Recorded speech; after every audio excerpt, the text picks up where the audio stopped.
Alléluia. Alléluia. Béni soit celui qui vient au nom du Seigneur. C'est bien toi, Seigneur, qui es venu un jour. Au nom du Seigneur. C'est bien toi, Seigneur, qui s'incarnait un jour sur cette terre. C'est bien toi, Seigneur, qui est resté 3 jours dans la tombe. Et c'est bien toi, Seigneur, qui est monté au ciel. Et maintenant tu es assis, après avoir purifié les péchés, à la droite du trône de Dieu. Nous sommes, Seigneur, dans la joie. Car tu étais mort, mais tu ne mourras plus jamais. Et tu veux, Seigneur, que nous ressuscitions un jour aussi pour chanter pendant l'éternité les Alléluia qui t'est dû. Alors, Seigneur, vraiment que ce jour arrive. Elle arrive un jour, certainement. Mais tu veux, Seigneur, que nous nous préparions. Tu ne voudrais pas, Seigneur, qu'un grand nombre périsse, mais que tous arrivent à la connaissance de la vérité. Et nous sommes là pour cela, pour nous préparer, Seigneur. Alors ce matin, ma prière, que tu disposes encore nos cœurs. Et que je suis un instrument, que le manteau de ton onction tombe sur moi ce matin. Et que je n'ai pas le choix de te dire encore ce matin, mon Dieu, que ma bouche soit ta bouche, que je sois le grand que tu as choisi, mais que ton Esprit Saint soit la main dans ce grand. Alors que chacun de nous, Seigneur, soit attentif à l'injonction de ta parole, de ton message, car tu as toujours un message. Tu ne veux pas, Seigneur, nous ramener chaque dimanche ici comme une routine, mais à nous éduquer, Seigneur, à travers ta parole. Alors ce matin encore, nous te disons, oui, Seigneur, nous voulons recevoir. Dispose nos cœurs pour cela, éveille nos oreilles, afin que ton nom soit exalté, magnifié, glorifié. Je remets, Seigneur, ce moment entre tes mains, sous la conduite de ton esprit, et te dis merci, Père, merci, merci, d'un cœur reconnaissant pour tous ces âmes que tu as sauvés et dont je fais partie. C'est au nom de Jésus-Christ, reçois la gloire, Père. Amen.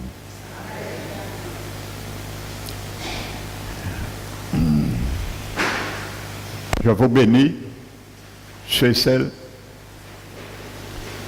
que je n'avais pas saluées. Amen.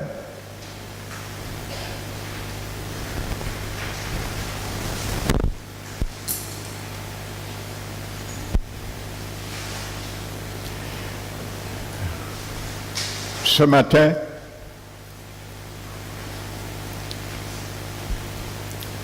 je ne sais pas,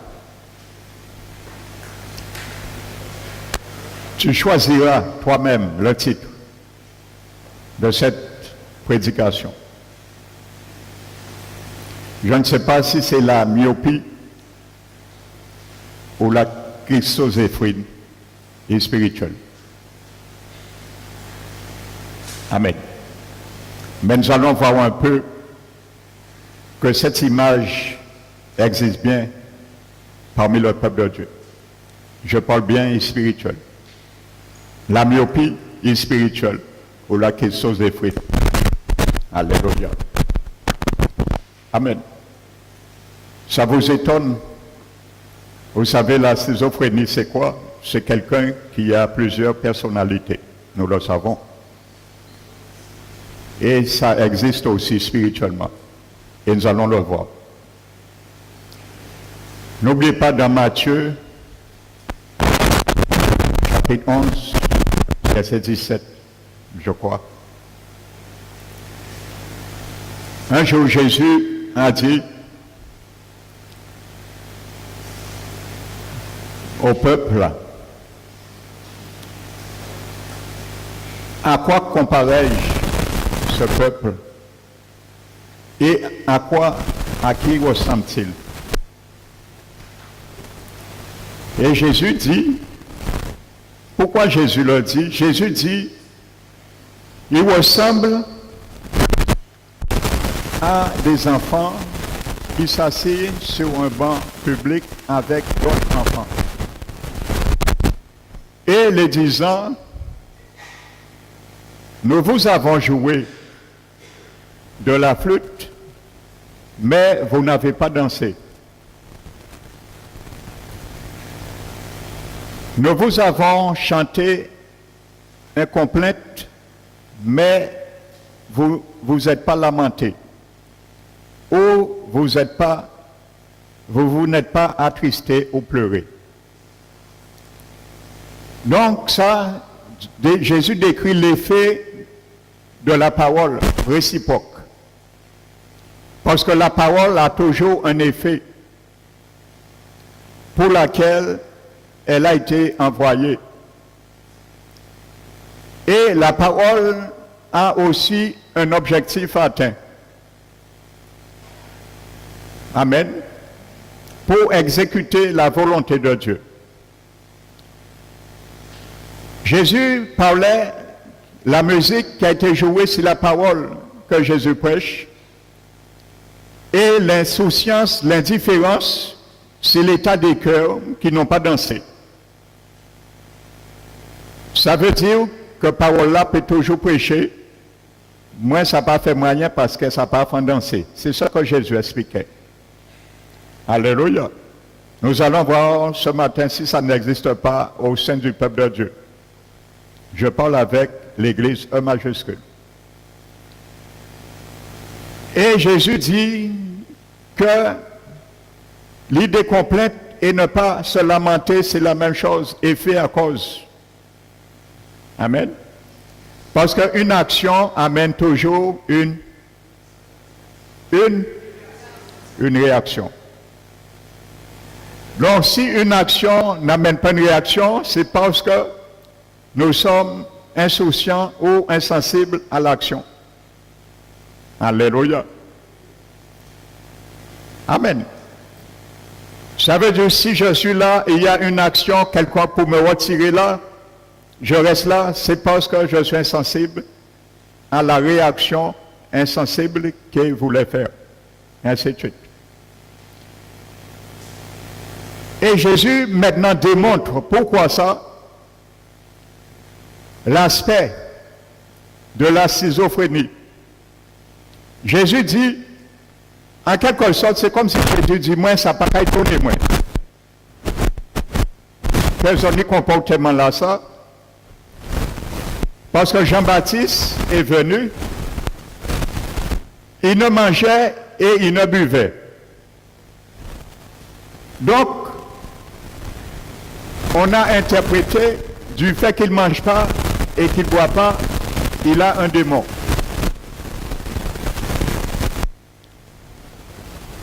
Et Jésus dit, mais lui, le Fils de l'homme, est venu aussi. Comme il a un démon, Jean-Baptiste, parce qu'il ne buvait et ne mangeait, alors le Fils, Jésus est venu, lui, il mangeait et il buvait. Et on l'appelait un mangeur et un buveur. Et un homme qui est ami avec les publicains et des gens qui mènent une mauvaise vie. Donc Jésus nous montre là l'effet schizophrène. Lorsque quelque chose ne correspond pas à notre pensée ou à l'état de nos cœurs, nous interprétons ce que nous voulons. Alléluia. Jean-Baptiste, pas boire, pas manger, ça pas plaire. Alléluia. Jésus boit, manger, ça pas plaire. Parce qu'il te plaît. Alléluia. Donc voyez deux personnalités. On cherche des personnalités à travers la parole à travers les exhortations, parce que ça nous déplaît. Alléluia. La Bible nous dit, frères et sœurs, ça c'est en introduction. Nous allons ouvrir la parole de Dieu dans l'évangile de Marc. Nous allons bien Marc chapitre 9.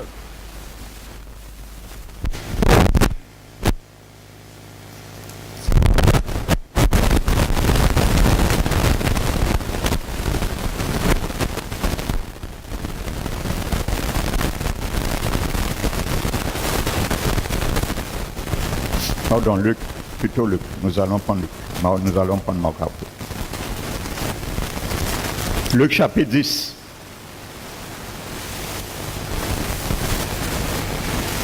Verset 38.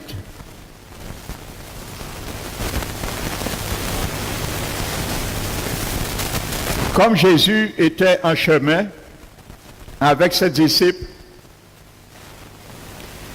il entra dans un village et une femme nommée Marthe le reçut dans sa maison. Qui a reçu Jésus dans sa maison? Marthe. Qui a reçu Jésus dans son cœur? Qui a reçu Jésus dans son cœur? C'est pas Marthe, hein? C'est toi. C'est moi. Donc un jour, Jésus est rentré dans ton cœur. Un jour, Jésus est rentré dans mon cœur. C'est sa maison aussi. Et je l'ai accueilli. Je l'ai invité. Amen. C'est moi qui ai invité Jésus. C'est toi et moi qui avons invité Jésus un jour. Oui ou non? À rentrer dans la maison. Notre cœur. Amen. Et vous savez, c'est pour ça l'apôtre Paul dit, à un moment donné, lorsqu'il y avait des problèmes, des complications, des difficultés de l'Église d'Éphèse, à un moment donné, Paul, au lieu de courir, au lieu de rendre les choses plus graves qui sont déjà, lui, il a eu un réflexe. Et il a dit, moi, je vais faire quelque chose. Je vais fléchir les genoux devant Dieu, devant le Père. Et il a fléchi les genoux devant le Père. Et il a dit de lui, de qui prennent vie, tire l'origine de toutes les familles au ciel et sur la terre. Pour selon sa richesse glorieuse, puisse nous fortifier dans notre homme intérieur par son esprit, afin que Christ habite vos cœurs, étant raciné et fondé dans l'amour. Ce n'est pas que Jésus n'habitait pas leur cœur déjà. Mais le mot grec qui est traduit par habite, c'est un mot grec qui veut dire, qui est traduit par le mot habiter. C'est un mot qui décrit pas quelqu'un qui est de passage, mais pas quelqu'un qui réside dans un appartement, dans un lieu, mais quelqu'un qui peut passer d'une manière par courtoisie, momentanément, passagèrement et repartir. Alléluia. Donc Paul, c'est ce qu'il dit. Il parle aux chrétiens dont Jésus habitait déjà leur cœur. Mais comme ces cœurs n'étaient pas encore fondés et enracinés dans l'amour du Seigneur, lui, il a fléchi les genoux devant le Père. Pour cela. De peur, à cause des difficultés, à cause des problèmes de l'Église qui se passaient à Éphèse, que beaucoup ne puissent déserter et se déconnecter avec le Seigneur et laisser Jésus partir de la maison. C'est ce que Paul voulait dire.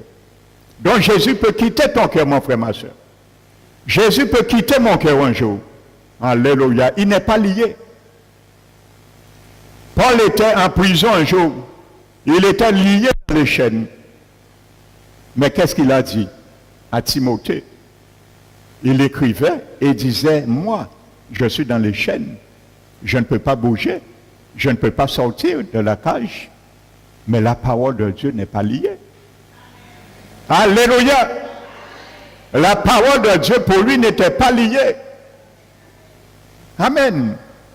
Parce qu'il écrivait et il envoyait. C'est en prison que nous avons la plupart des épîtres de Paul. Il les a écrits en prison.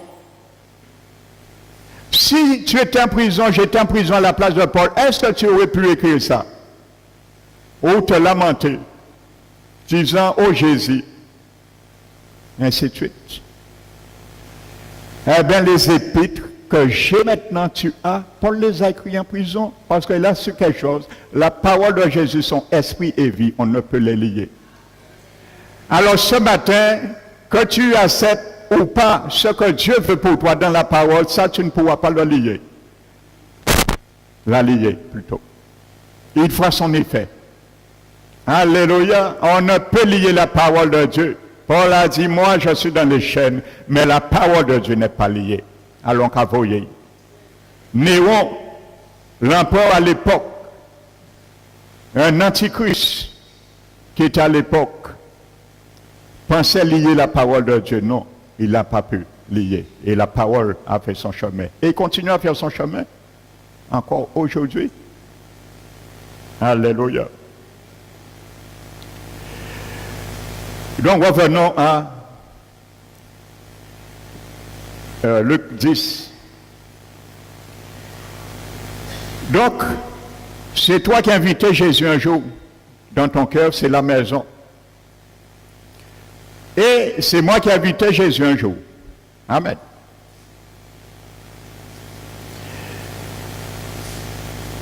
Il entra dans la maison. Verset 39. Marthe le reçut dans sa maison. Elle avait une sœur nommée Marie. Alléluia. Vous allez voir encore l'effet schizophrène. Amen. Entre Marie et Marthe. Elle avait une sœur nommée Marie, qui s'étant assise au pied du Seigneur, écoutait sa parole. Marthe, occupée à divers soins domestiques, survint et dit, Seigneur, cela ne te fait-il rien que ma sœur me laisse seule pour servir? Dis-lui donc de m'aider. Le Seigneur lui répondit, Marthe, Marthe, tu t'inquiètes et tu t'agites pour beaucoup de choses. Une seule chose est nécessaire, Marie a choisi la bonne part, qui ne lui sera point ôtée. Amen.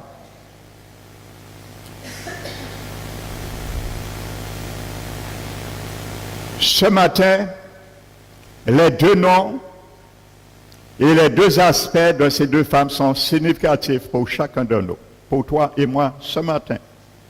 Et point égal à cela, au message que l'Éternel veut pour toi et pour moi. Le nom de Marie, dans le grec, veut dire exalté et amer, ou amer. Donc exalté, amer.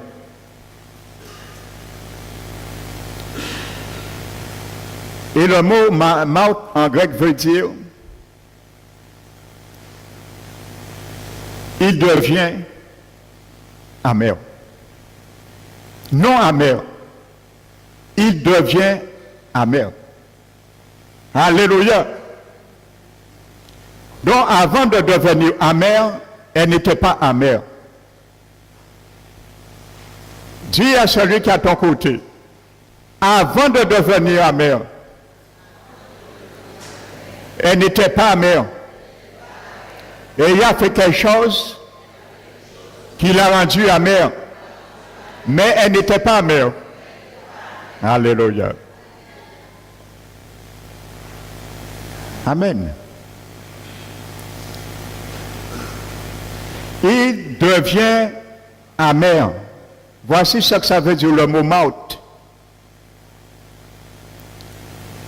Et pourquoi maut est devenu amer? Dieu nous montre deux choses, frères et sœurs. Alléluia. Quand nous avons accepté Jésus dans notre vie, quand nous avons dit Seigneur, je t'invite à Béthanie, c'était une porte d'entrée à Judée. Alléluia. Et c'était un lieu idolâtre et très religieux. Béthanie. Amen. Donc le Seigneur rentre aussi dans ces aspects dans nos vies pour fouiller aussi les casiers de nos cœurs. Amen. Il rentre chez nous dans nos cœurs pour fouiller aussi les casiers de nos cœurs. Mais bien souvent, nous avons dit Jésus, attends une goutte. Qui nous comprend nous y? Ou entrer à Casamouin, respecter Casamouin une goutte. Parce que ni des bitins qui est intime, ou pas ni doit toucher. Quand on est chez là. Tu n'as jamais dit ça à Jésus. Mais nous allons voir, c'est en quelque sorte ce que nous disons à Jésus. Parce qu'il rentre dans la maison, nous l'avons invité. Alors il doit écher et fouiller live. Qui s'appelait nous ou pas.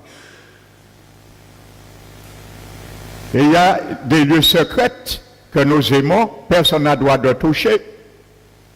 Mais avec Jésus, ce n'est pas ça. Quand tu veux rentrer en communion avec Jésus, Jésus veut communier avec toi, il doit savoir qui tu es. Alléluia, parce qu'un jour il va se déposer. Alors il veut connaître tous les casiers secrets de ton cœur, mon frère, ma soeur. Cet époux fidèle s'appelle Jésus. Ça, c'est la communion qu'il cherche avec nous.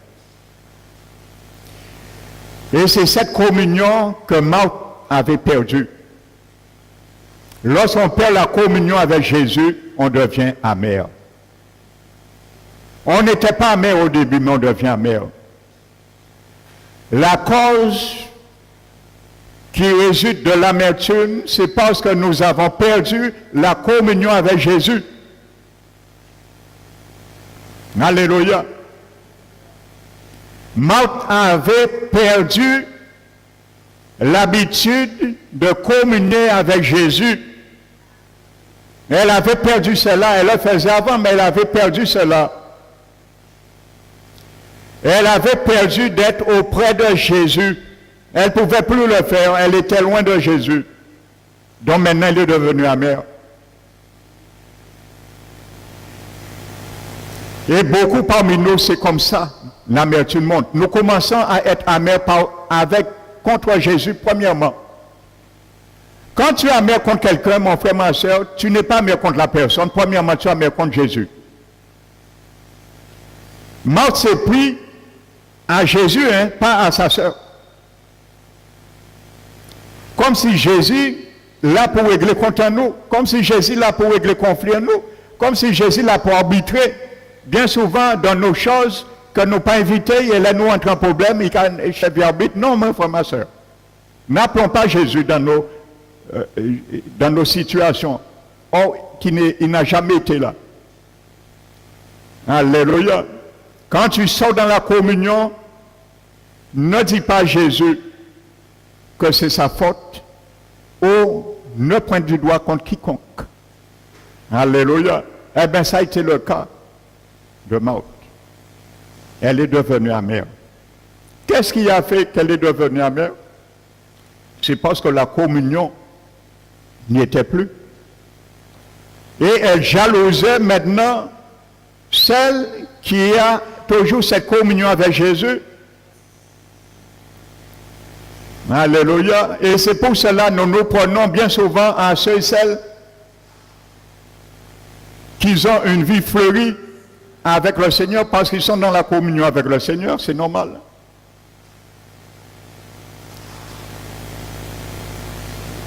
Et nous cherchons à régler des problèmes qui n'existent pas.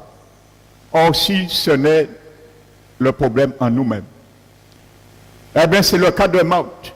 Elle a un problème, elle est amère.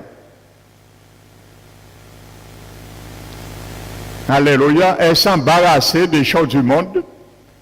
Elle s'est embarrassée de ses services.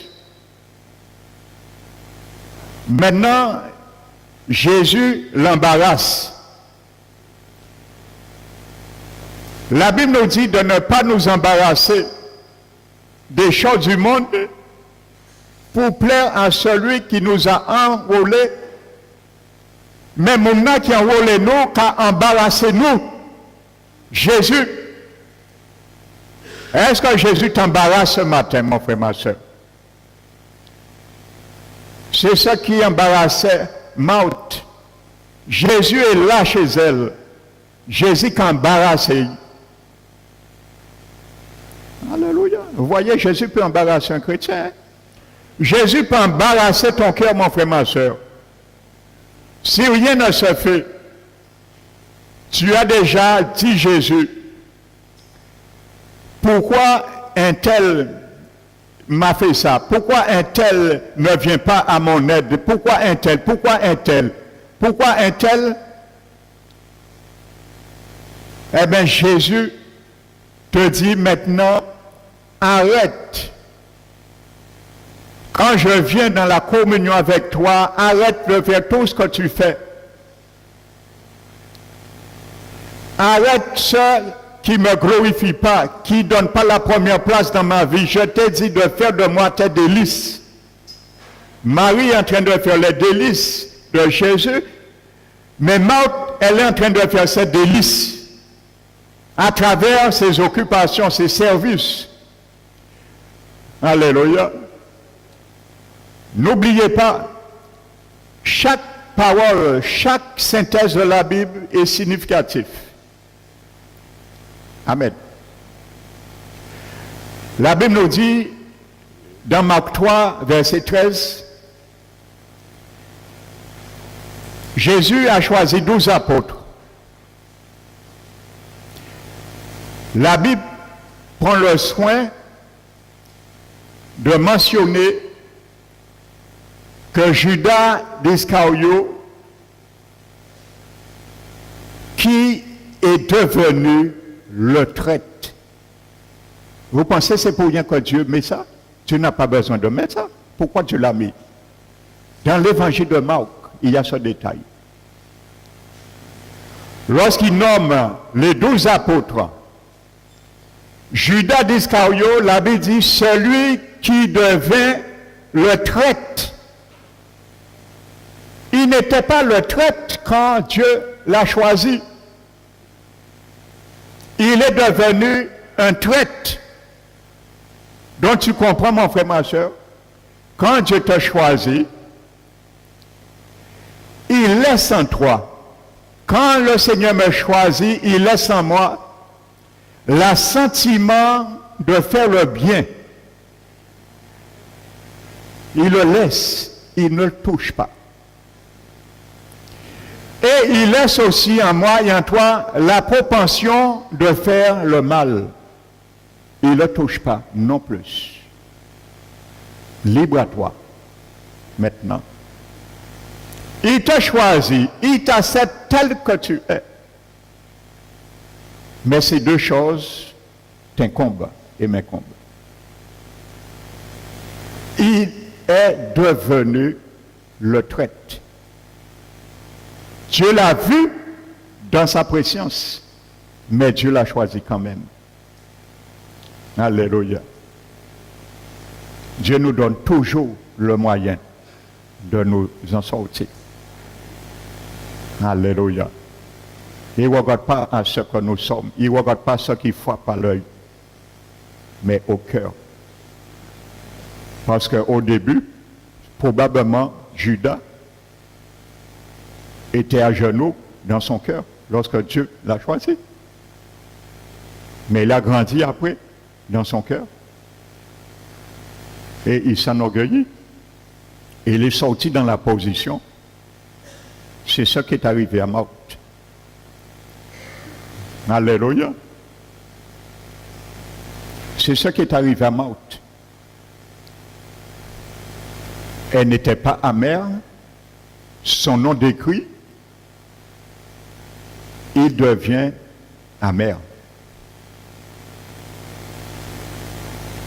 Le nom de Marthe ne dit pas elle devint amère, mais masculin, il devient amer. Pour bien démontrer le sens de la réalité.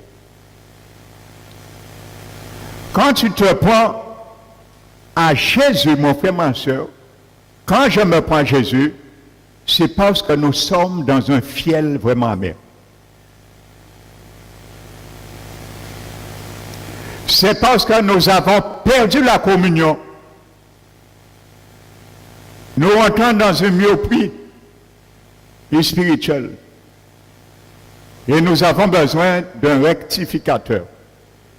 Comme aujourd'hui, ceux qui souffrent de cela, le rectificateur, c'est des vers correcteurs pour corriger.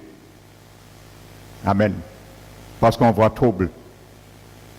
On commence à rentrer dans ces myopies spirituelles. On commence à mal voir. On commence à voir mal les choses. On commence à voir mal notre salut. On commence à voir mal la communion que quelqu'un a avec son Seigneur comme mauvais. Alléluia. Et c'est ce que le diable veut. Il veut nous retirer dans notre communion avec le Seigneur.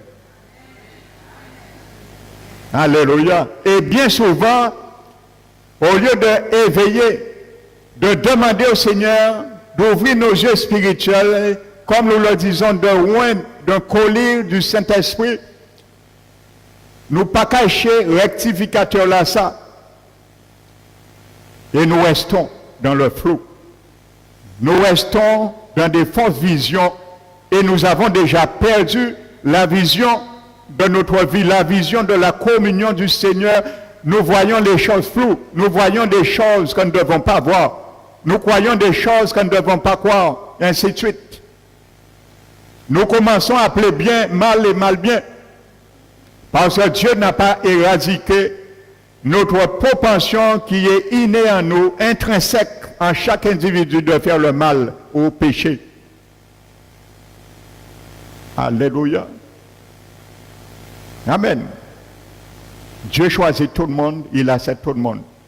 Il a choisi 4 pêcheurs professionnels dans la pêche. Il a fait 2 après des pêcheurs d'hommes. Il a choisi aussi Matthieu. Alléluia. Qui n'avait pas bonne vie. Alléluia. Matthieu était celui qui était ami des gens de mauvaise vie, des hommes et des femmes de mauvaise vie. Il a choisi aussi. C'était aussi un pécheur. Il était aussi un pécheur. Jésus a choisi 4 professionnels pécheurs, des poissonniers, mais il a choisi Matthieu qui était aussi un pécheur. Alléluia. Peu importe la manière dont tu viens au Seigneur, il considère que tu es un pécheur, parce qu'il te fera pécheur d'âme. Matthieu était un publicain. Alléluia, c'est un pécheur, il vivait dans le péché, il avait des vies avec des mauvaises, à des gens de mauvaise vie. Et il était un pécheur, mais Dieu l'a choisi aussi, il a fait de lui un pécheur aussi, comme les 4 pécheurs. Alléluia, les fils de Zébédée. Le Seigneur veut te faire aussi, mon frère, ma soeur, peu importe la manière dont tu viens, apprendre à attacher des filets et à jeter ton filet sur sa parole pour pécher aussi. Pour pécher des âmes. Mais ça, il faut la communion. La Bible dit quand Jésus choisit les 12, regardez bien ce qu'il dit. c'est pour que ces 12 personnes puissent être avec lui.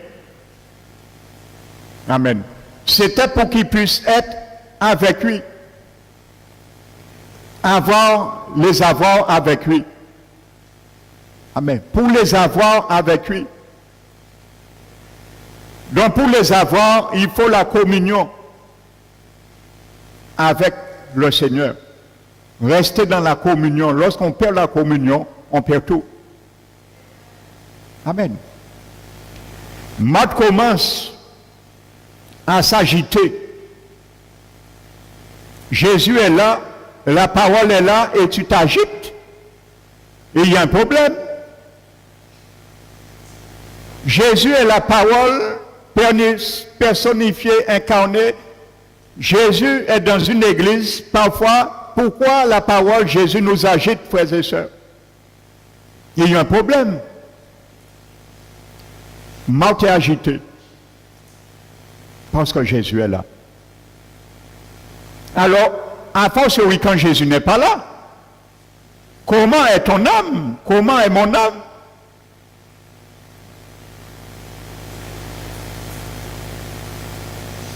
La parole est là. Au lieu de profiter, elle est dans des activités. Aujourd'hui, il y a beaucoup qui sont surpris, ils sont pris dans leur propre activité. Ils travaillent, ils ne donnent jamais pendant leur programme un dimanche, un vendredi, je ne parle même pas le mercredi, mais le dimanche, le vendredi au Seigneur. On reste 3 mois, 4 mois, 5 mois, 6 mois, on est retenu par nos travail. Mais plus tu retiens par ton travail, c'est un peu le diable, il te fait comprendre, Dieu béni, mais en même temps, il t'éloigne de la communion avec Dieu. Parce que tu perds prise sur la communion, tu perds l'emprise sur la communion avec ton Dieu. Et après, lorsque tout est renversé, l'amertume rentre. Contre la première personne, on est amer, contre Jésus. On dit, Seigneur, tu as vu, je t'ai toujours prié. Ça fait 1 an, 2 ans, je trime, je mets des jalons. Progressivement, j'ai construit ça avec toi. Et subitement, tout est mis à plat.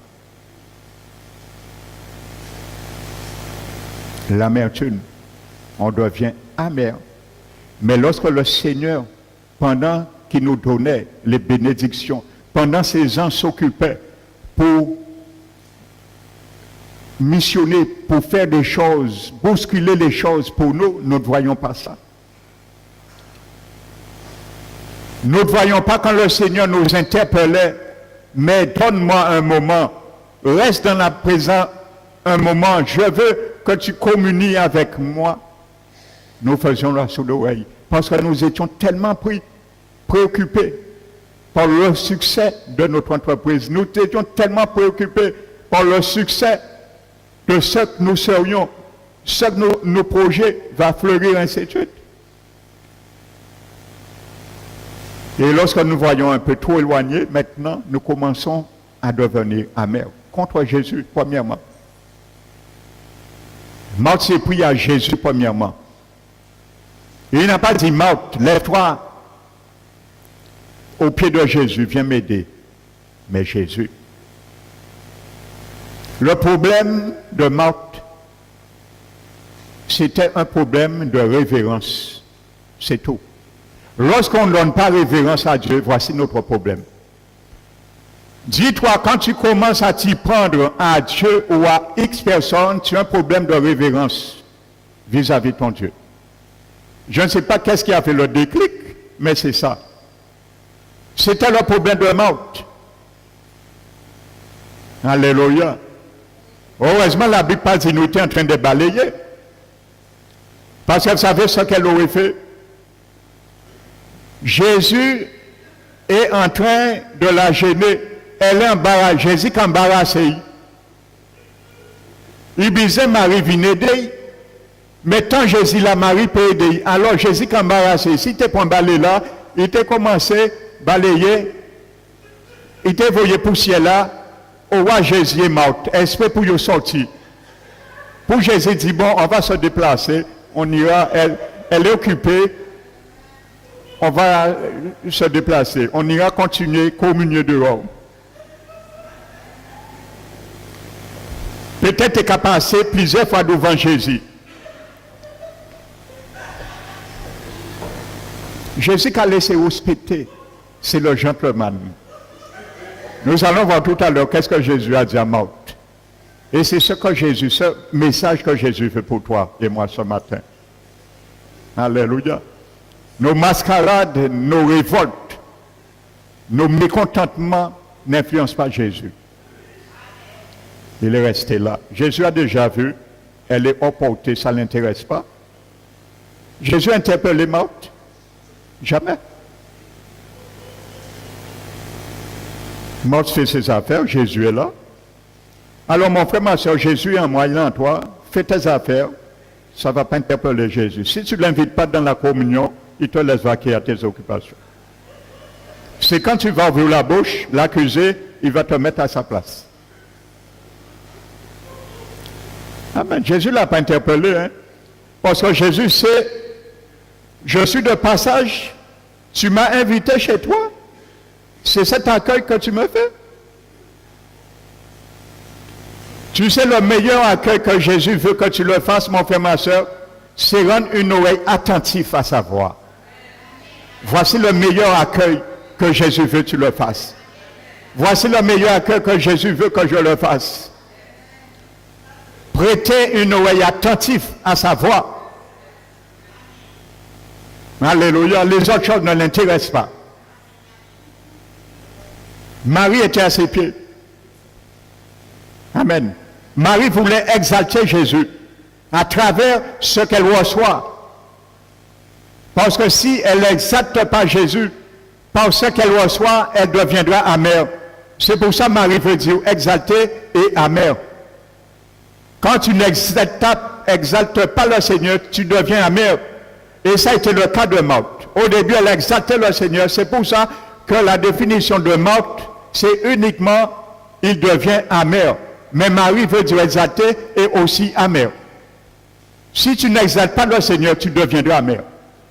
Les deux personnalités que nous avons dans nos cœurs. Alléluia.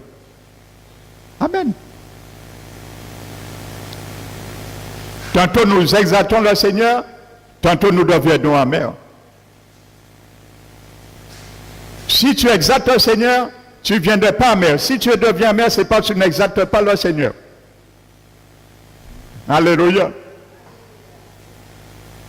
Amen. Donc maintenant, elle finit par s'exploser. Alléluia. Jésus laisse ses enfants aussi s'exploser. Quand tu veux te distancer, quand tu veux ne pas prendre égard à la parole de Dieu, il te laisse exploser aussi. Amen. Le Seigneur aussi, il a la capacité de nous amener à nous exploser aussi, intérieurement. Amen. C'est ça qui est arrivé à Marthe. Elle s'est explosée. Quand elle a vu Jésus ne s'occupe pas d'elle, même sa sœur, à ce moment, elle explose. Alléluia. Elle explose. Je disais dimanche que bien souvent, il y a des kamikazes ambulants dans des églises, et vous voyez cette réalité. Un kamikaze, c'est celui qui n'a rien à faire avec sa vie. Lorsqu'il s'explose, il a un but d'exploser, de mourir, mais de tuer aussi d'autres. Elle est en train de s'exploser, mais elle veut aussi détruire la vie de Marie et aussi de Jésus.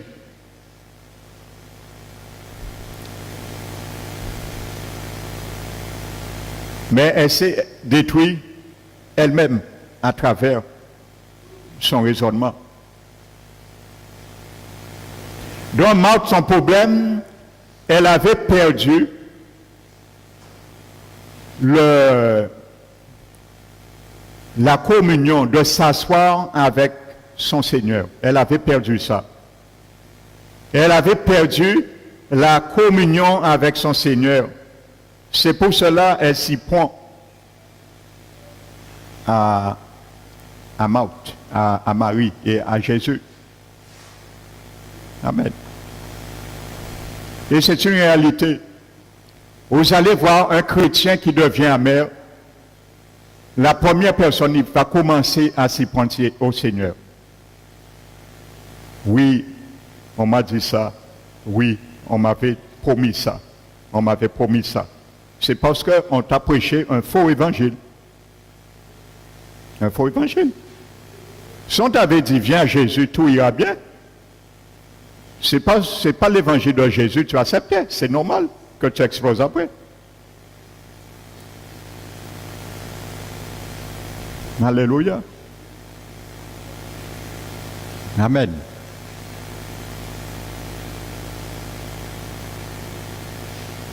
Nous allons continuer.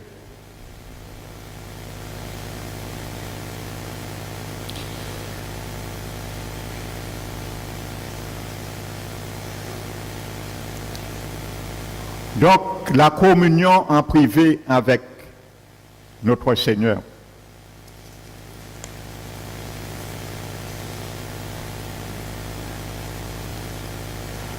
Vous savez,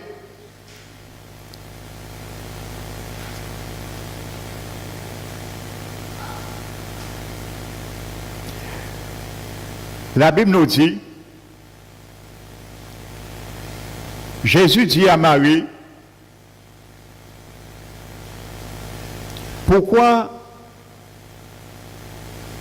elle était distraite, occupée par ses tâches domestiques. Le mot grec est traduit par occupé, distrait, c'est péris paro.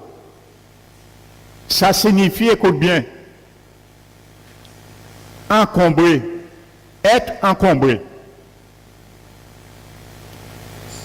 Le cœur, l'âme de Marthe était encombrée. Vous voyez, elle voulait déborder, elle voulait s'exploser. Amen. Donc, nous nous chargeons nous-mêmes, frères et sœurs. C'est ça que ça veut dire.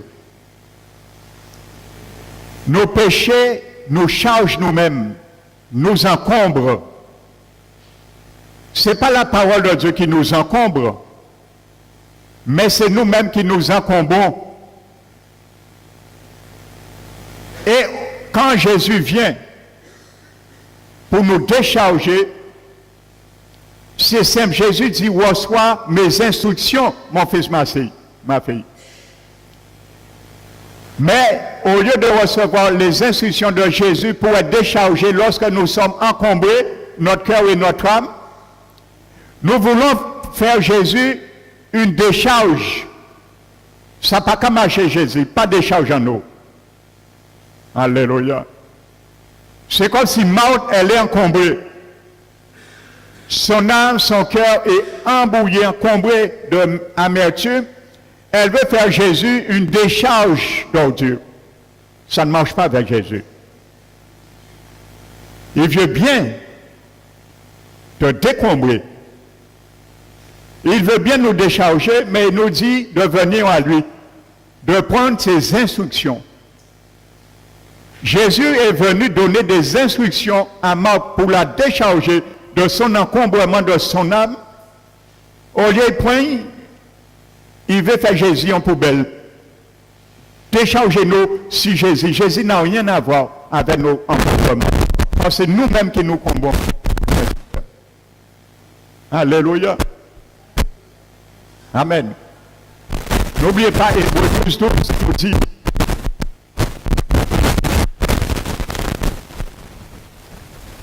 de raffermir nos mains languissantes et nos genoux affaiblis. Les genoux affaiblis pour les apprendre à se plier et à se fléchir devant Dieu. Et il y a un entraînement pour cela. Paul savait le faire. Je vous ai dit, Paul, la première chose qu'il a fait, il a dit à cause de ça, je fléchis les genoux. Parce que tout ce qui arrive, ne prenez pas tristesse, ne soyez pas tristés pour moi. À cause des différentes afflictions que je subis, c'est pour votre gloire. Moi, je fléchis les genoux devant le Père. Alléluia. Amen. Fortifiez vos mains languissantes et les genoux affaiblis. Amen. Afin que ceux qui avaient dévié ne deviennent point boiteuses, mais loin de là soient raffermis. Alléluia.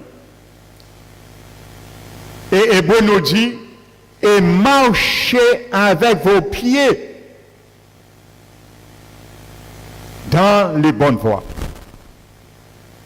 Avec quel pied le livre des Hébreux me dit de marcher, mon frère, ma soeur?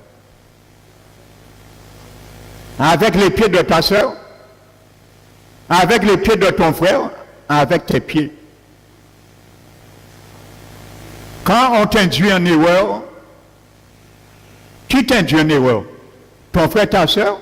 Il t'a dévié? Non, c'est toi. Hébreu dit avec tes pieds. Ton frère, ta soeur a pris tes pieds? Il a mis ses pieds à la place de tes pieds et il a été à ta place. Marchez avec vos pieds. Pas avec les pieds de mon frère, pas avec les pieds de ma soeur, pas avec les pieds de ma femme, pas avec les pieds de mon époux, avec vos propres pieds. Les bonnes voies. C'est là pour marcher.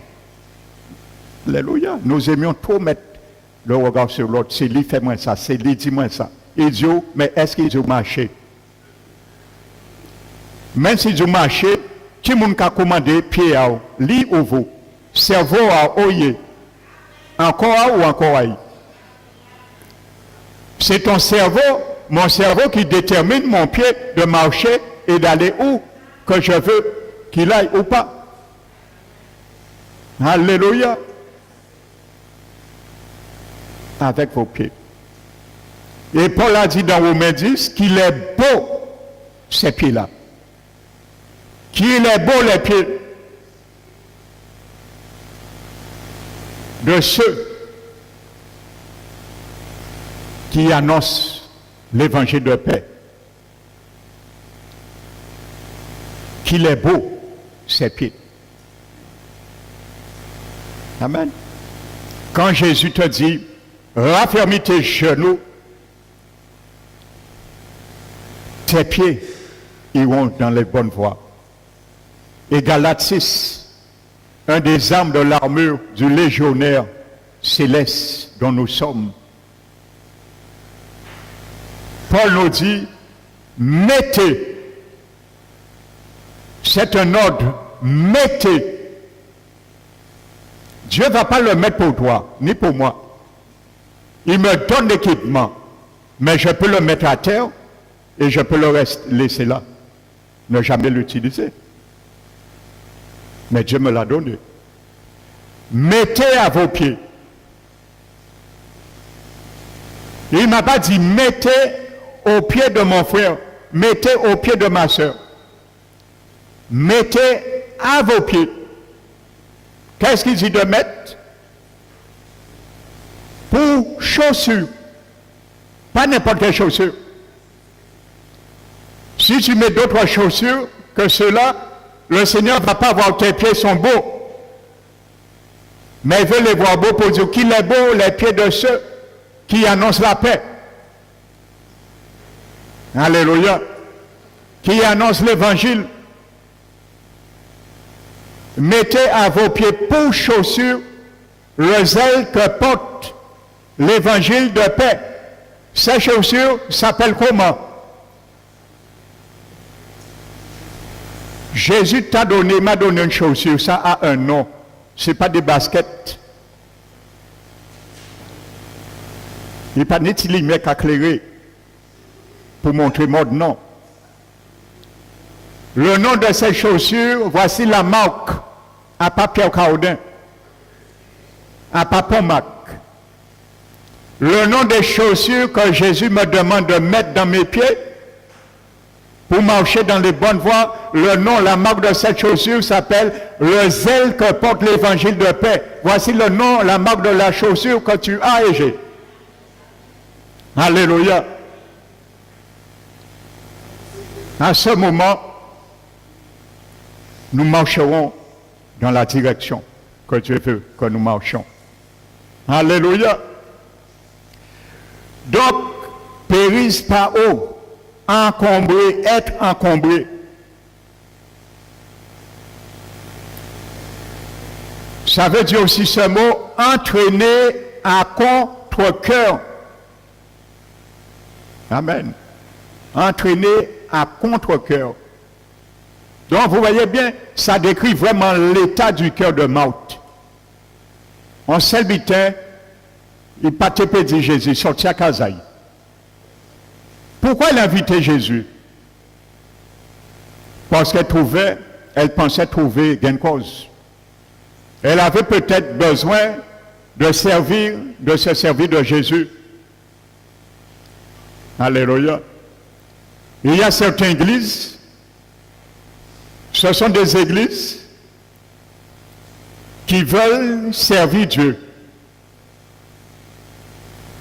ou qui veulent que Dieu les serve.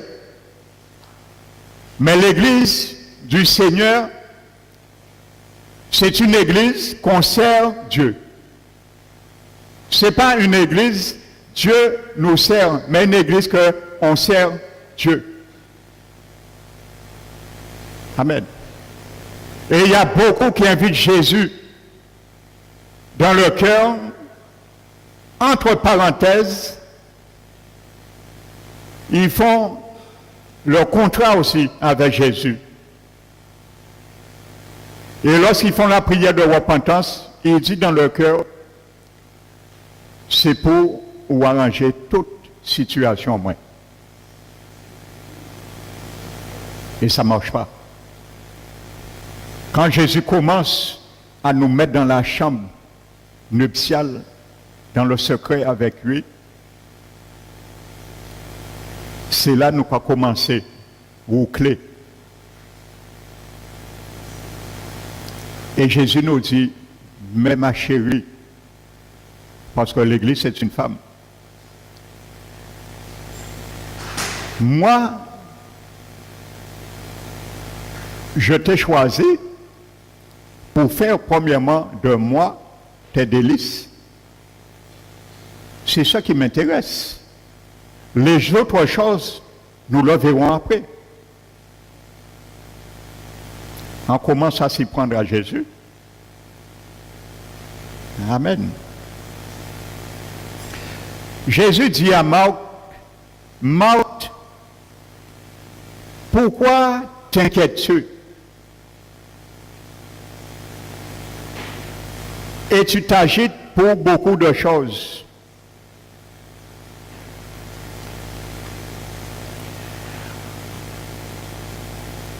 Le mot grec qui est traduit par inquiet. Ouvrons nos oreilles ce matin. Et le mot mérim nao. Ça veut dire diviser en parties. Diviser en parties. Je veux Jésus, je veux sa parole, je veux bien entendre, recevoir ce qu'il est venu me dire aujourd'hui, mais en même temps, je veux m'occuper de mes affaires, partager. Elle n'a pas la priorité. Elle ne sait pas si la priorité c'est vaquer à ses occupations ou c'est recevoir ce que Jésus donne.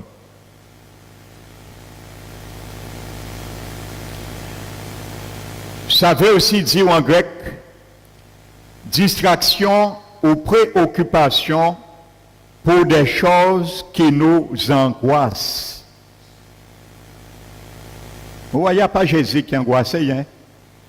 des choses qui nous angoissent. Et Jésus est venu pour désangoisser. Mais vérité angoisse là. Je vous le dis, rien ne peut substituer la parole de Dieu. Nous pouvons faire ça, nous voulons. L'évangile, c'est l'évangile. Rappelez-vous, je vous disais, Isaac, quand il est descendu à Guérard, les Philistins avaient comblé les puits de son père Abraham qu'il avait creusé, laissé. Ils avaient comblé ces puits avec la poussière. Isaac est venu, il est retourné dans les mêmes puits, il a donné les mêmes noms aux puits de son père a laissé. Il n'a pas changé de nom. Ça, c'est les sentiers antiques que Dieu nous demande d'aller. Ça, c'est le vrai évangile. Isaac a épuisé dans le vrai évangile. Il dit, péché changer de nom à évangile là. Alors, il n'y a pas d'autre nom. Il y a un seul évangile. Amen. C'est dans cet évangile que nous devons boire, épuiser. Il n'y a pas d'autre évangile. Alléluia. Des choses qui nous angoissent, nous stressent et nous mettent sous pression. Merimnao, le mot grec qui est traduit par inquiet. Ça nous met sous pression. Alléluia. Jésus savait, Jésus qui employait ce mot grec. Hein? Parce que Jésus a vu Marthe sous pression. Jésus a vu Marthe est en train d'exploser. Alors il dit, Marthe, calmez-vous, c'est good. Aussi pression là, en cas généreux, en savant cas généreux, c'est normal. Parce que la parole, toute écriture est inspirée pour instruire, convaincre, corriger. Alors je suis venu te corriger, je le sais. Je sais qu'à dire moi, pas ça va venir corriger. Ou fait même rentrer à casa, ou comprendre et aider à faire vaisselle. Mais pas ça, c'est corriger, venir corriger. Quand Jésus rentre dans ton cœur, quand tu l'acceptes comme sauveur Seigneur, sache qu'il est venu pour te corriger aussi. Alléluia. Parce qu'il sait que tu es comblé. Il sait que je suis comblé. Alors il rentre aussi. N'oubliez pas, Jésus a dit quand le Saint-Esprit viendra, il rétablira toutes choses. Première chose, l'Esprit Saint fait, il commence à retirer les meubles. Il dit ça, tu l'as reçu à 40 ans, ce meuble-là, dans tes pensées, était là 40 ans, je le déplace maintenant, je le mets là. Est-ce que tu es d'accord? Tu es d'accord? Oui, Seigneur, fais-le. Tu n'es pas d'accord? Le Saint-Esprit nous dit, attends, non, oh là là, pas exploser. Bon, mettre me bas là, trouver s'il plaît. Pas exploser. Bon, mettez là, mettez. L'autre paré, moi déplacé en l'air chaos, ou que dit moi. On est tout le temps moi. Alléluia. Mais tant ce meuble sera là, malheureusement, tu vas perdre quelque chose. Parce que la place que je veux prendre dans ça, je ne l'aurai pas. Et la place que je n'aurai pas, tu ne vas pas non plus progresser dans ce domaine. C'est un gentleman. Alléluia. Et il nous dit, non, ne t'explose pas. Ce n'est que le commencement. Alléluia. La fin de la chose est meilleure que le commencement. Alléluia. Je commence à te montrer qui je suis, mais tu ne sais pas encore qui je suis. Alléluia. Alors ne t'expose pas. Amen. Ça veut dire des choses qui nous angoissent, nous stressent et nous mettent sous pression. Ce mot signifie aussi, Jésus a décrit nos états qu'est nous, hein. Ce n'est pas pour rien que Jésus a choisi ce mot grec. Ce mot veut dire aussi nous éloigner du but. Amen. Pour lequel nous avons été appelés. Alléluia. Voici ce que ça veut dire ce mot grec. Nous éloigner du but pour lequel nous avons été appelés. Alléluia. Elle est heureuse d'accepter Jésus chez elle. Amen. Elle est heureuse, mais elle se concentre sur ses services, ses occupations. Amen. Il y a beaucoup d'aussi aujourd'hui dans l'Église.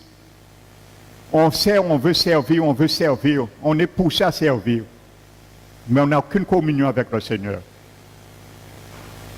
Alors le Seigneur n'a rien à faire avec notre service non plus. Notre serveur, elle a perdu la communion avec son Dieu. Le service n'a rien qui peut toucher le Seigneur non plus. La Bible dit dans l'Ancien Testament, il y avait des prophètes qui servaient l'Éternel, mais qui ne le connaissaient pas. Amen. Il y avait des prophètes qui servaient l'Éternel dans l'Ancien Testament. La Bible dit qu'ils ne connaissaient pas l'Éternel. Amen. Alléluia. Donc c'est la même réalité. Alléluia.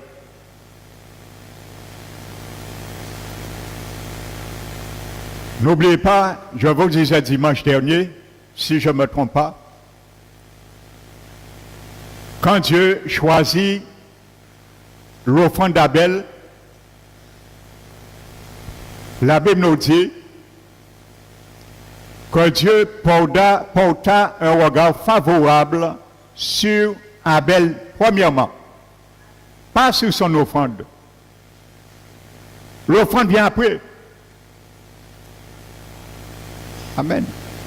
Quand Dieu agrée l'état de ton cœur, il agrée aussi ton offrande. Si Dieu n'agrée pas l'état de ton cœur, il n'agrée pas ton offrande. Ça a été le cas de Caïn. Parce que Dieu n'a pas jeté un regard favorable sur Caïn. Parce que son cœur était de s'accaparer de Dieu. Comme son nom le dit. Caïn veut dire acquisition. Je veux de Dieu, je veux saisir Dieu pour cela. Beaucoup dans le monde se donnent au Seigneur parce que ils ont tout essayé. Alléluia. Rien n'a marché. Alors, dernier recours, ils viennent au Seigneur en pensant ça qui marchait. Mais il y a certaines conditions aussi. Ça n'a pas marché dans le monde parce qu'il y avait des conditions. Mais Jésus aussi, il y a certaines conditions aussi pour que ça marche avec lui. Ce n'est pas sans condition. Hein? Pour te sauver, oui, il n'y a pas de condition. C'est accepté par la foi, oui. Mais gérer après tes situations, ça c'est autre chose. Amen. On lui dit, aïe, eh bien, tournez, aïe dans l'église, ça qui marche. Il a tourné, il a tout le butin. Alors, il y en a plus, il n'y a rien fait. Alors il vient. C'est comme un jour, mon ancien pasteur, il y avait un homme qui était venu, et il était venu pour ça, un dimanche. Il n'est pas venu pour Jésus, il n'est pas venu pour tant de Jésus, il vient pour ça, pour besoin. Il était venu pour passer l'attachation de mon corps. Et le pasteur lui avait dit qu'il aurait fait après le culte. Mais savait-il que Dieu est Dieu? Comme il connaît l'état de ton cœur, tu es un mort, donc tu viens pour te servir de Dieu. Le Seigneur a permis que la réunion se prolonge ce jour-là. Et le gars est venu dire au pasteur, oui pasteur, tu m'avais dit. Le pasteur lui a dit, je m'excuse parce que l'Esprit Saint a fait qu'on a terminé 1 heure après. Alors je te donne rendez-vous mercredi prochain. Le gars s'est énervé. Vous comprenez? Il est exposé, il est encombré. Et nous comprenons à Jésus. Alors le pasteur lui a dit, mon ami, combien de temps tu souffres ce démon te tourmente? 20 ans, il dit. Il dit 20 ans? Il dit alors un jour ou deux en plus, pas changer rien. Si vous portez des démon là 20 ans en l'air, 3 jours en plus, peut changer rien. Effectivement, c'est vrai. On veut Jésus, fait tout de suite maintenant. Mais peut-être combien de fois cet homme, on l'avait parlé de Jésus pour son âme, et d'être essayé tout le bitin, à rien pas marché, il est qu'à venir. Alléluia. On ne trompe pas Dieu, frères et sœurs. Alléluia.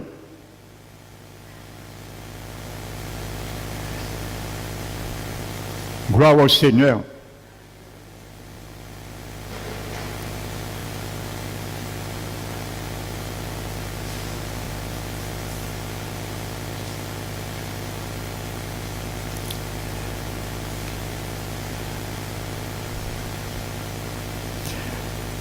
Prenons,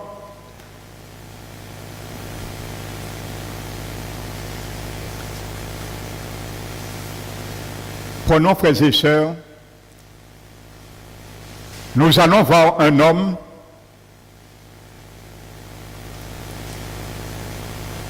de louange.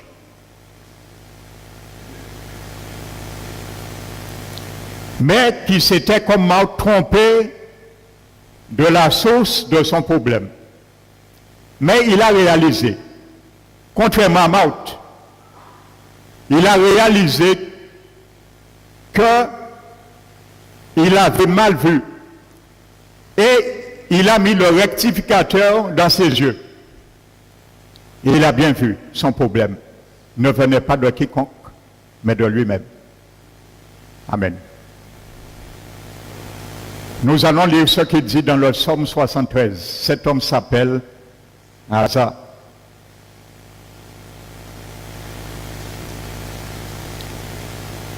Et le mot de cet homme, Asa, veut dire en hébreu qui réunit. Amen. C'était un homme de louange. Quand tu es un homme de louange, une femme de louange dans ta vie, tu donnes communion avec Jésus. Il faut savoir réunir aussi avec Jésus. Jésus a dit, celui qui n'est pas avec moi, il est contre moi. Celui qui réunit pas, rassemble pas, disperse. Psaume 73.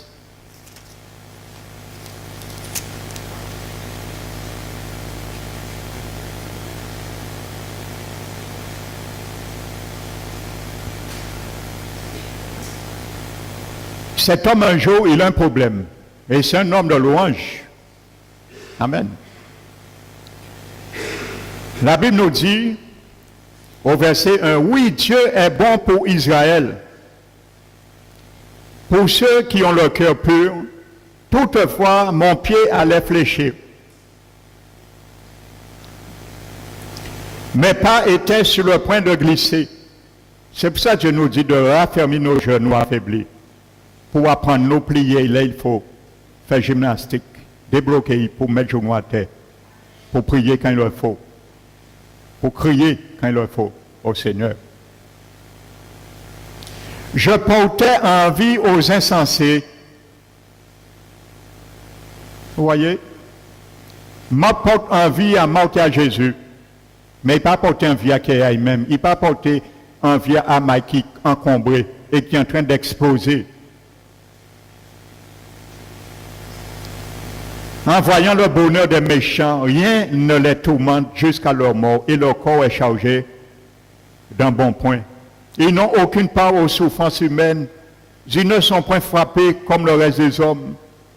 On se compare aux autres. On essaie, Asa essaie de chercher son problème en se comparant aux autres.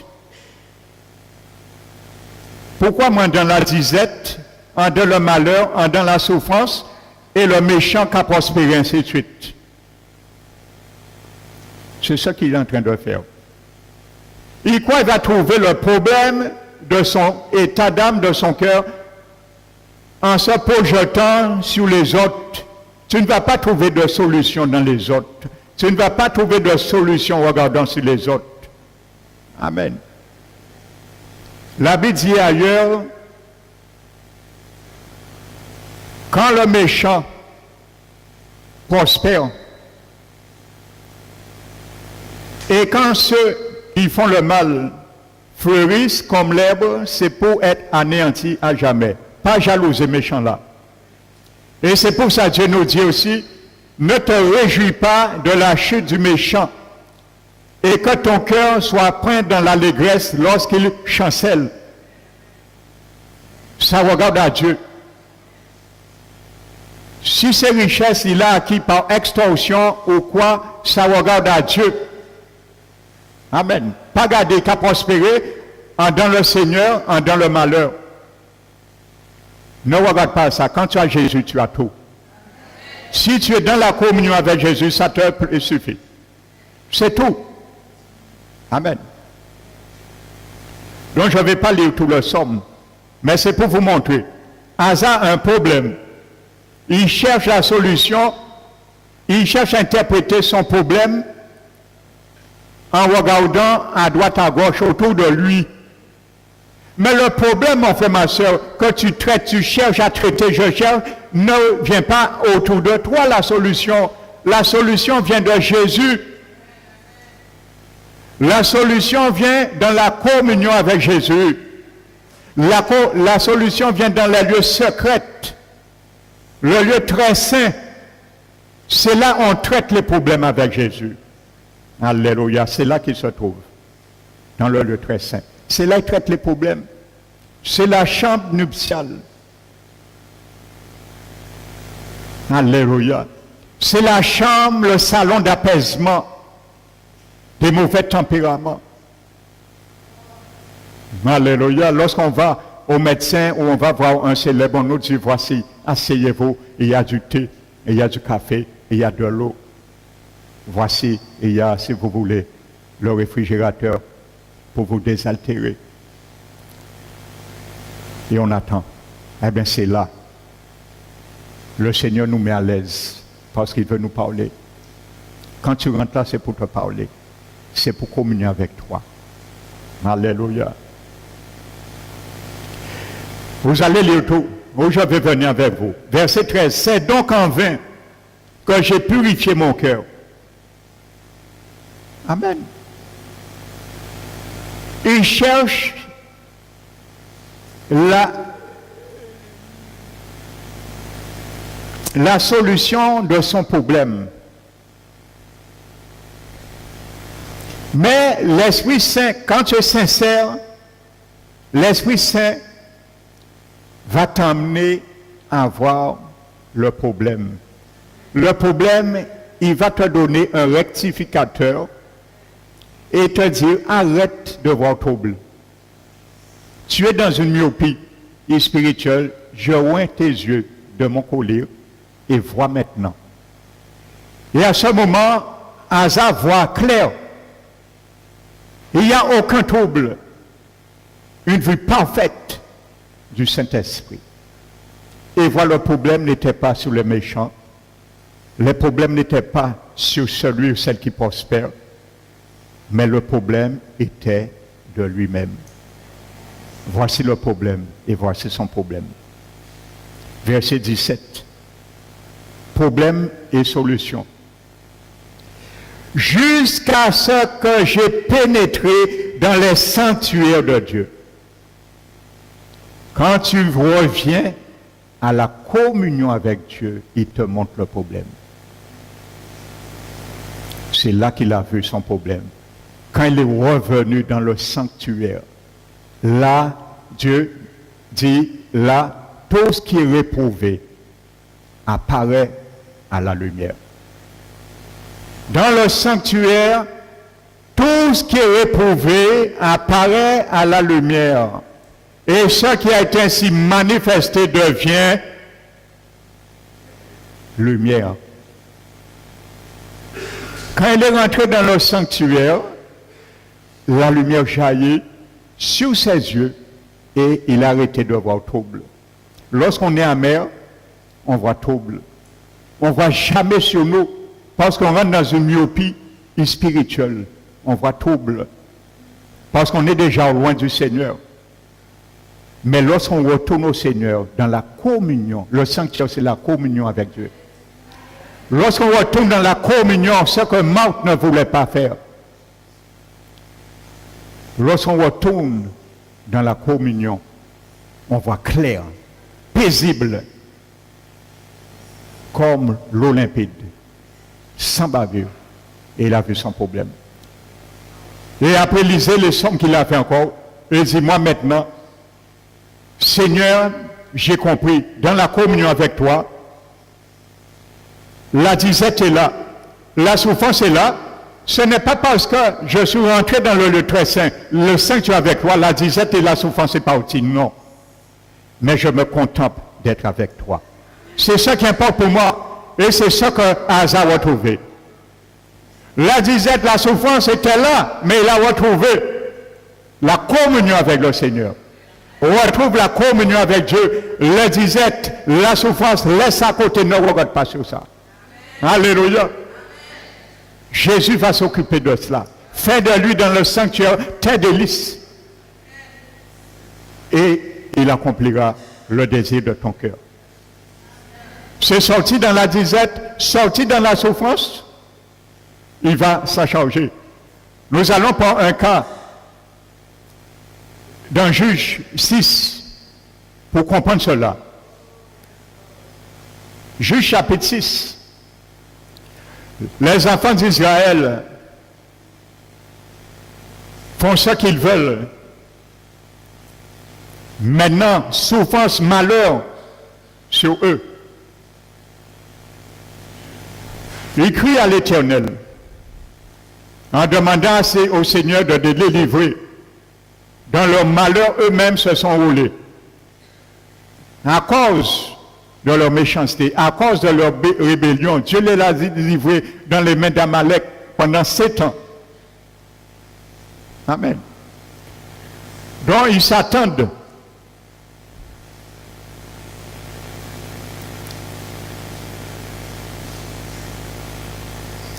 à une action puissante de la part du Seigneur.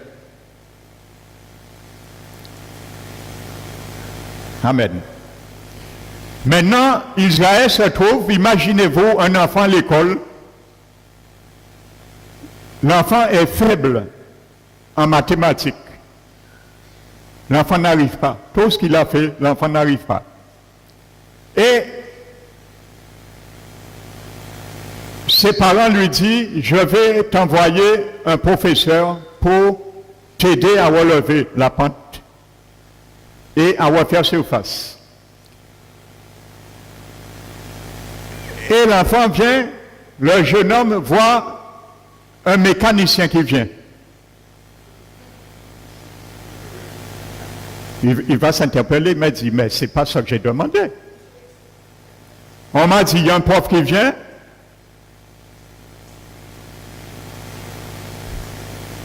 J'aspire à un prof, allez mieux, on m'envoie un mécanicien qui n'a rien à voir avec ma situation.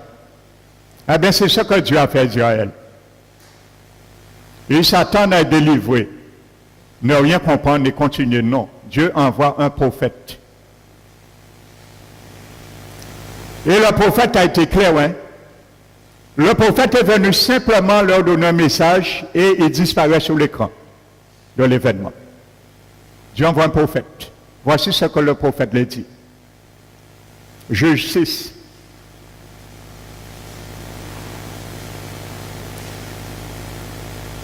Verset 8.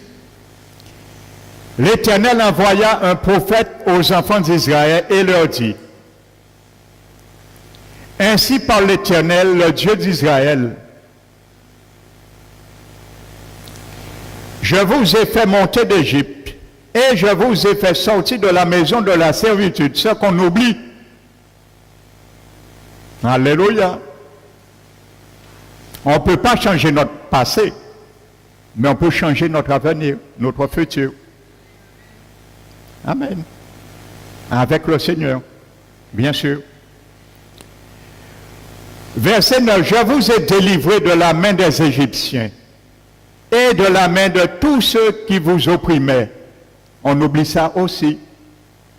Le jour où le Seigneur nous a délivrés de l'Égypte, du monde, ainsi de suite. Je les ai chassés devant vous et je vous ai donné leur pays. Je vous ai dit, je suis l'Éternel, votre Dieu. Vous ne craindrez point les dieux des Amoréens dans le pays desquels vous habitez. Mais vous n'avez point écouté ma voix. Point final. Et le prophète a disparu. Mi délivrance là. Amen. Donc voici ce que le Seigneur est venu leur dire. Israël a besoin de délivrance. Dieu envoie un prophète. Quelqu'un qui proclame sa parole de grâce. Ça, c'est la grâce. Délivrer dans le désordre, ce n'est pas la grâce de Dieu. Mais t'en donner une parole de grâce, ça, Dieu t'aime. Parce que la Bible dit dans Tite 2, grâce de Dieu, source de salut, a été manifestée en Jésus-Christ. La grâce, c'est la source du salut. Ils avaient besoin de salut. Dieu envoie un prophète pour lui donner une parole de grâce. La parole de grâce les rappelle ce que Dieu avait fait et les avait dit pour rafraîchir ou renouveler leurs oreilles. C'est ce qu'on a besoin d'entendre, premièrement, avant d'aller plus loin avec Dieu. Amen. La grâce nous dit et nous enseigne, titre 2, aussi à renoncer à tout impiété, à l'injustice et au convoitisme mondain. Ça, c'est la grâce. Le prophète a été puisé cette parole que Dieu lui a donnée pour Israël dans la source de la grâce, qui les fait comprendre que la grâce de Dieu, oui, est suffisante, mais il nous enseigne à renoncer à tout impiété, au convoitisme mondain et à l'injustice, et de vivre selon ce siècle présent, selon la piété, la justice et la vérité. Amen. Donc Dieu commence à les démontrer cette parole de grâce. Le verset 8 et 9, comme nous l'avons vu, qui rappelle à Israël ce qu'il demande, le verset 10, et qui l'accuse. Amen. Il rappelle à Israël ce qu'il demande et dont Dieu les accuse. Amen. Tu ne peux pas continuer sans que Dieu te montre sur quoi il t'accuse. Autrement, tu seras en guerre constamment avec ton Dieu. Tu vas t'encombrer et tu vas t'exposer sans cesse. C'est pour ça qu'aujourd'hui, beaucoup de chrétiens sont amers dans les églises. Ils viennent amers, ils sont amers, ils ne reçoivent rien. Parce qu'ils sont en train de s'exposer. Mais Jésus est là. Jésus nous dit, pourquoi t'inquiètes-tu? Pourquoi te charges-tu encombré? Ne t'expose pas surtout. Décharge-toi. On vient, on entend, on ne se décharge pas. On part avec le fardeau. Bien souvent, la parole était pour nous. Nous, on dit pas pour nous. C'est pour notre monde. Mais c'était pour nous. Parce que tu as un fardeau. Jésus sait que tu vas exploser trop tard. Il te le donne. Mais tu ne prends pas. Et nous repartons. Dieu le fait car Israël a besoin plus que d'être immédiatement délivré. Bien souvent, ce n'est pas délivrance que nous avons besoin. Dans l'immédiat. De savoir pourquoi il est opprimé. Et Dieu n'a pas changé. Lorsque nous nous étonnons, mon frère, ma soeur, lorsque tu t'étonnes d'une réponse inappropriée de la part à nos prières, c'est peut-être qu'il répond à un besoin plus urgent. Alléluia. Dieu a répondu à un besoin plus urgent que les délivrer. Un besoin plus urgent, c'est retourner à moi. Et rappelez-vous ce que je vous avais donné comme information. Alors comme Israël, nous voulons échapper aux circonstances de nos vies, alors que Dieu veut que nous les interprétons. Alléluia. Israël voulait échapper aux circonstances de leur vie, mais Dieu voulait qu'ils les interprètent, ce qui les arrive. Bien souvent, l'Église, Dieu veut que nous interprétons ce qui nous arrive par la parole prêchée. Mais non, nous avons foulé et nous voulons échapper à ce qui nous arrive, à nos circonstances. Non, Dieu veut que nous les interprétons, bien souvent. Ce qui nous arrive, en comprenant, nous irons dans le sanctuaire, comme Asa. Et nous allons dire, Seigneur, me voici. La myopie tombe et nous allons voir. Le problème n'était pas ma soeur. Le problème n'était pas mon frère. Le problème n'était pas l'Église, mais c'était moi. Parce que je m'étais retiré dans ta présence. J'avais perdu cette communion avec toi, mais je l'ai retrouvée. Je vois maintenant. Alléluia. Tu vas voir ton ennemi, ton ami maintenant. Ainsi de suite. Nous allons voir autrement, c'est normal. Quelqu'un qui ne voit pas voiture sévère, il va avoir trouble. C'est la même réalité. L'amertume nous fait voir trouble spirituellement dans nos vies à travers les autres. Marie avait quelque chose à voir? Non. Il y avait Marie, on notre mari. Amen. Elle ne voyait pas Marie en train de puiser dans la communion. Amen. Vous savez, dans l'évangile de Jacques, chapitre 4, je crois, quand la Bible nous dit que celui qui a plongé ses regards dans la loi parfaite, la loi de la liberté, le mot plongé qui est traduit par plongé en grec, c'est le mot parakrypto. Étymologiquement, ce mot est composé de para. Amen. Qui veut dire à côté de. Et de crypto, qui veut dire se plier. Dieu dit, paracrypto veut dire se plier à côté de la parole. Se plier à côté de Jésus. C'est ce que Marie a fait. Alléluia. Elle voulait plonger ses regards dans la loi parfaite, la loi de la liberté qui est Jésus. Alléluia. Et là, nous voyons ce que nous sommes, ce que Jésus nous apporte. Alléluia. Amen. Dieu le fait car Israël a besoin plus que d'être immédiatement délivré, de n'avoir pourquoi il est opprimé.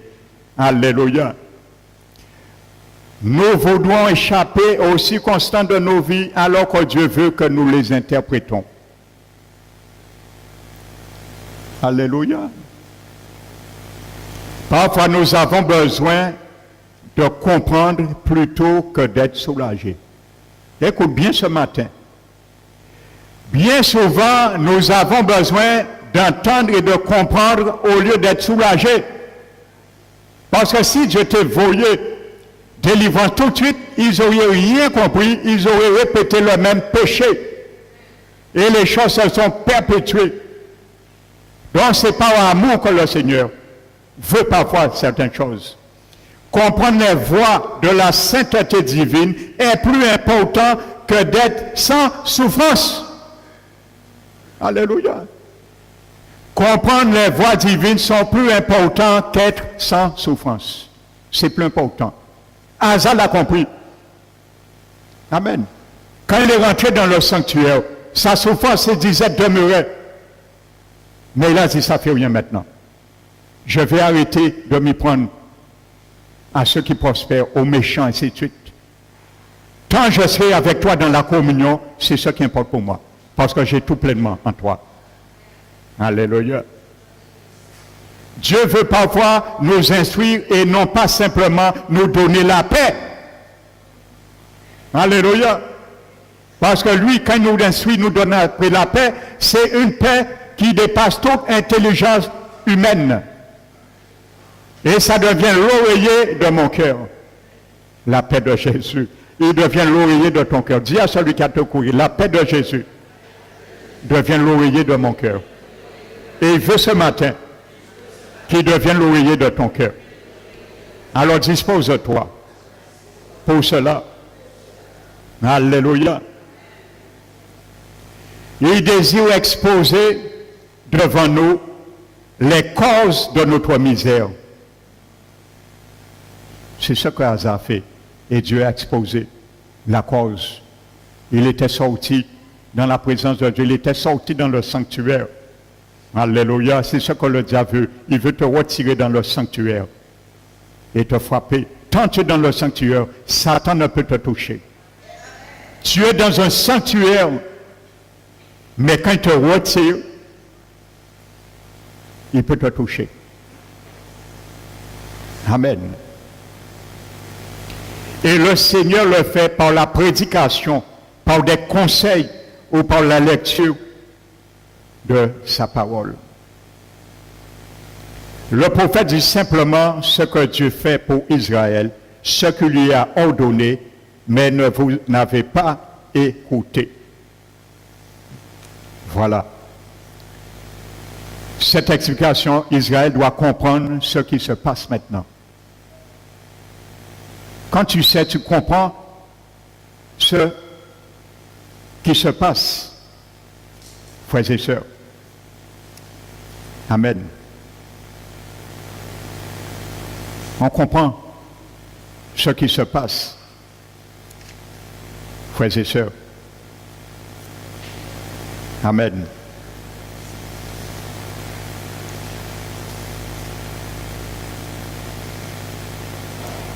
Alléluia. Et je vais conclure ce matin dans Marc 9 et verset 9 et verset 2.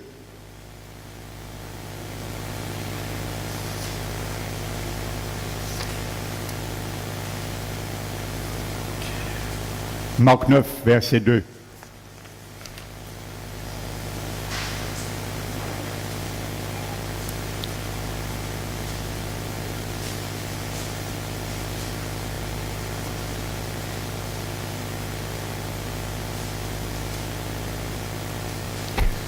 Non, je ne vais pas prendre l'histoire, vous le connaissez en partie.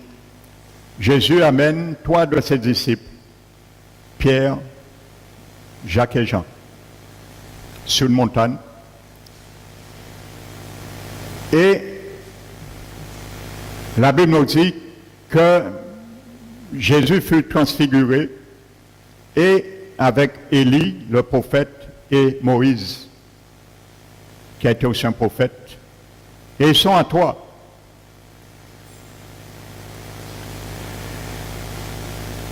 La Bible nous dit que Pierre prend la parole, il se sent tellement bien, et il dit, Seigneur, nous allons mettre une tente pour Moïse là, une tente pour Élie, et une tente pour toi. Et la Bible nous dit, aussitôt, Dieu enveloppe dans une nuée Élie et Moïse, et il disparaît. Et il reste que Jésus avec Dieu. Et la voix du Père dit, celui-ci est mon fils bien-aimé. Amen. Donc, Dieu nous montre dans la communion, on doit être seul avec Jésus. On n'a pas besoin d'amener quoi que ce soit avec Jésus. Lorsqu'on amène des choses avec Jésus, on rentre dans une compétition avec le Seigneur. N'amenons dans la communion aucune mauvaise intention avec Jésus. Jésus veut que tu fasses disparaître abstraction de toutes ces choses. Ils ont regardé à droite et à gauche, ils ont vu Jésus tout seul. Amen. Pas de compétition.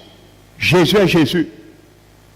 Il ne faut pas dire je vais avec Jésus, mais il faut que ma bénédiction soit avec moi, à côté de Jésus. Ainsi de suite, non. Dieu te montre, nous montre, il n'y avait rien.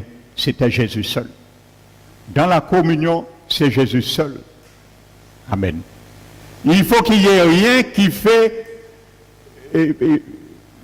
comment dirais-je, conflit avec notre Seigneur Jésus.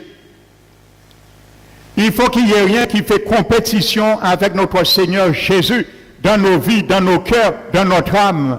Il faut vider tout cela. Lorsqu'on est dans la communion avec Jésus, il ne faut pas nous dire, oui Seigneur, j'aurais voulu que cette chose reste avec toi. Non, le Père a retiré lui et Moïse. Il a dit, c'est Jésus seul. C'est lui seul. Vous devez rester avec lui. Alléluia.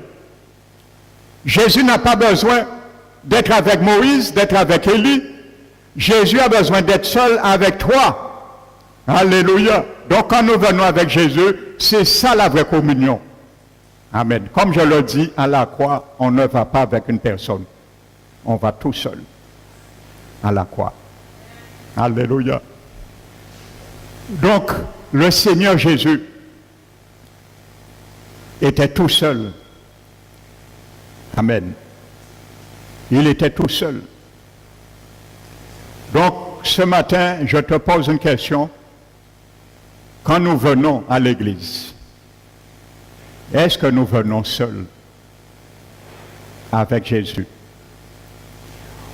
Ou est-ce que nous voulons venir avec Jésus, mais autour aussi de nous, nous voulons amener quelque chose d'autre avec Jésus?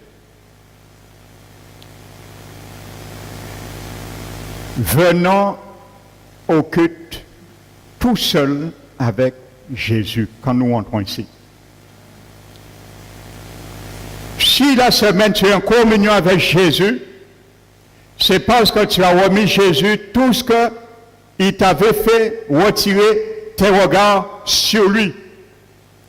Si tu es en communion avec Jésus, c'est parce qu'il t'avait fait la semaine passée de mettre tes regards sur tout ce qui faisait attrait à ce qui le séparait de toi, à tout ce qui le séparait d'une bonne communion avec ton frère, ta soeur, ainsi de suite. Donc si tu as compris ça, tu l'as fait chaque semaine, viens tout seul avec Jésus. Ne viens pas avec une motivation encombrée, comme moi. En que vrai frère là c'est encore, en que vrai c'est là c'est encore. Ne viens pas avec en que vrai c'est là c'est encore. Ne viens pas avec en que vrai frère là c'est encore. Viens tout seul avec Jésus. Car tu viens avec une communion avec Jésus. Viens tout seul avec Jésus. Alléluia. Quand tu viens à l'église au culte, ne viens pas avec en qui est passé à côté, en qui est venu en retard, moi pas dit bonjour. Parce que si on vient 10 minutes avant, en qui est obligé boy, alors qu'il vient 10 minutes en retard. Quand tu viens au culte, viens tout seul avec Jésus, ne viens pas avec ça. Les trois disciples ont regardé à droite, à gauche, ils ont regardé, ils ont vu Jésus tout seul. Ne regarde pas, regarde qu'est-ce qu'il y a à ta droite, qu'est-ce qu'il y a à ta gauche. Si c'est ça, retire-les. Dis le Seigneur, le Père éternel, envoie ta nuée et retire-les avec moi, comme tu as élevé dans la nuée Élie et Moïse, et j'ai vu Jésus seul avec moi. Que je sois seul avec Jésus quand je viens à l'église. Alléluia. Alors si tu es d'accord à cela, dis Amen ce matin. Amen. Alléluia. Et donne gloire à Jésus. Alléluia.